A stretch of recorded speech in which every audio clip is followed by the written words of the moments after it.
Bom dia, alunos. Espero que vocês estejam bem. Então, vamos dar continuidade ao nosso assunto, né? Semana passada, a gente fez atividades sobre o monoteísmo, que é a crença na existência de um único Deus. E agora a gente vai estudar um pouco mais das religiões politeístas. Poli quer dizer muito, teísta quer dizer Deus. Então, religiões que acreditam na crença de vários deuses, tá? E esses deuses sempre são associados, né, a poderes ou fenômenos sobrenaturais, tá? O que a gente deve entender sobre as religiões politeístas?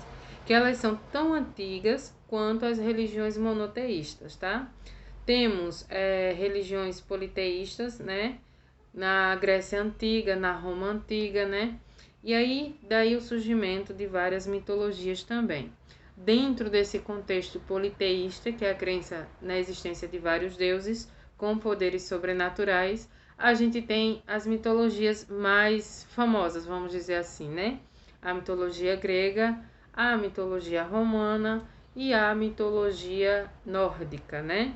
Na mitologia grega, a gente vai ver Zeus, Poseidon, Afrodite, Eros. Cada deus tem uma atribuição ou um poder. Zeus, por exemplo, é o deus do trovão ou considerado o deus de todos os deuses, né? O pai de todos os deuses.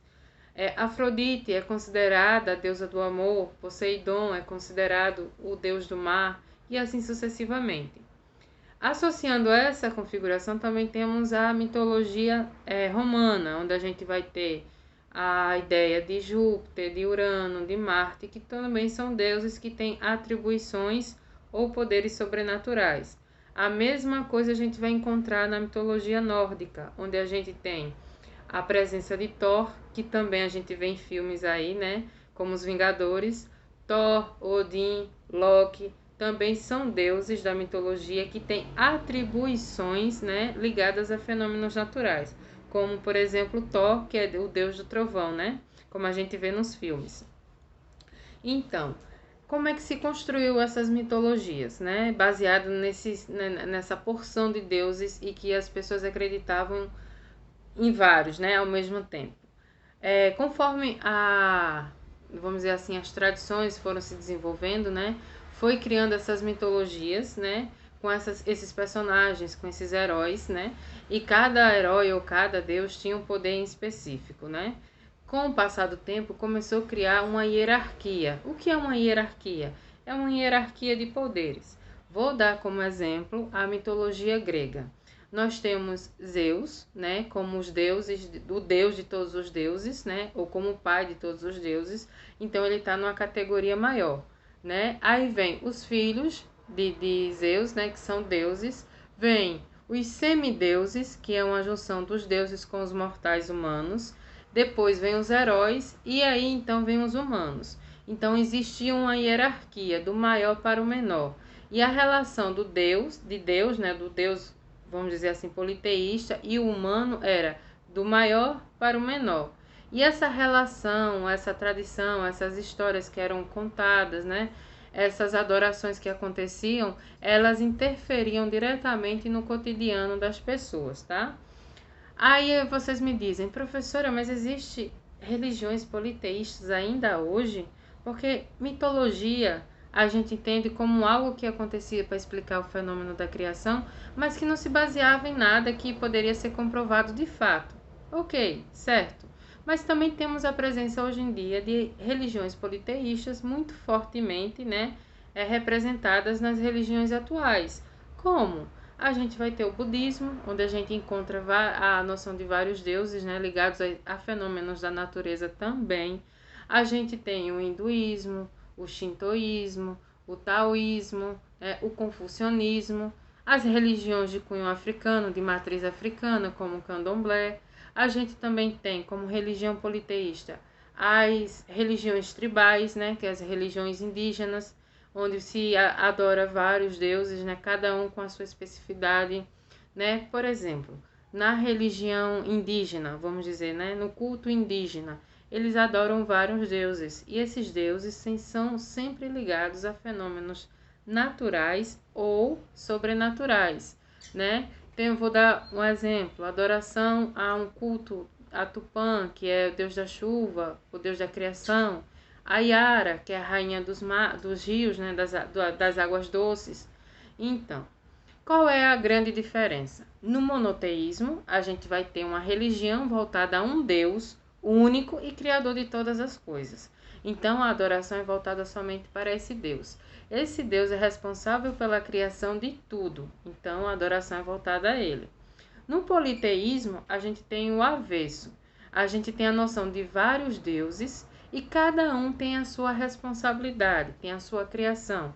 Então, como eu falei na mitologia grega, né, que é a mais comum e a mais conhecida, a gente vai ter Zeus como deus do trovão, então ela é responsável pelos fenômenos naturais que acontecem no céu. Temos Afrodite, que é a deusa do amor, ela é responsável pelas relações amorosas.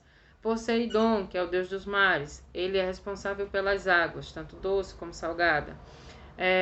Hera, né, que é considerada a mãe de todos os deuses e esposa de Zeus. A gente tem Eros, que é responsável, o famoso Cupido, que é responsável também pelo amor. Então a gente vê uma diferença. Enquanto a gente tem no monoteísmo um Deus ligado à criação e a tudo que acontece no mundo, no politeísmo a gente vai ter vários deuses, cada um com a sua noção, né? Cada um com a sua responsabilidade e com a sua atribuição, tanto ligada a fenômenos da natureza, como água, fogo, terra, água, como também a fenômenos sobrenaturais, tá bom? Então, essa é a diferenciação. E dentro das próprias mitologias também a gente tem a hierarquia, do Deus mais poderoso até o ser humano, que é aquele que não tem poder nenhum. E temos também as religiões politeístas atuais, que a gente encontra na maioria nos países asiáticos, países como a Índia também, né? A gente encontra o budismo, o hinduísmo, né? Na China, a gente encontra... Na China e no Japão, a gente encontra o taoísmo, o shintoísmo, o confucionismo. Então, são religiões que ainda pregam, né, a existência de vários deuses, cada um com as suas atribuições. Se a pergunta, né, o monoteísmo ou o politeísmo, qual o correto, qual o certo? Não sabemos, porque cada um tem o direito, né, de exercer a sua religião e a sua crença. Então, aquilo que o monoteísmo acredita difere do que o politeísmo acredita. Porém, são religiões distintas, né? Vamos dizer assim, são duas dicotomias de religião, né? Duas formas de entender a religião, mas que têm os seus adeptos, né? E cada um acredita e é livre para acreditar também no que, vamos dizer assim, no que quer, né? Então, a gente entende que tanto o monoteísmo como o politeísmo são religiões muito antigas, né? Que sofreram influências, né, de culturas diferentes, mas que ainda sobrevivem até hoje, tá? O monoteísmo a gente tem o cristianismo, o judaísmo e o islamismo como as religiões principais do monoteísmo. E no politeísmo a gente pode dizer que a gente tem as mitologias, a gente também tem as religiões de cunho africano, como o candomblé, de cunho tribal, como as religiões indígenas. Também temos, né, o shintoísmo, o budismo, o hinduísmo, todas essas são religiões politeístas, tá certo? Tem a atividade que eu vou postar aqui embaixo, então peço que vocês leiam o texto novamente, assistam esse vídeo e tentem responder a atividade, tá bom? Para vocês eu desejo bons estudos.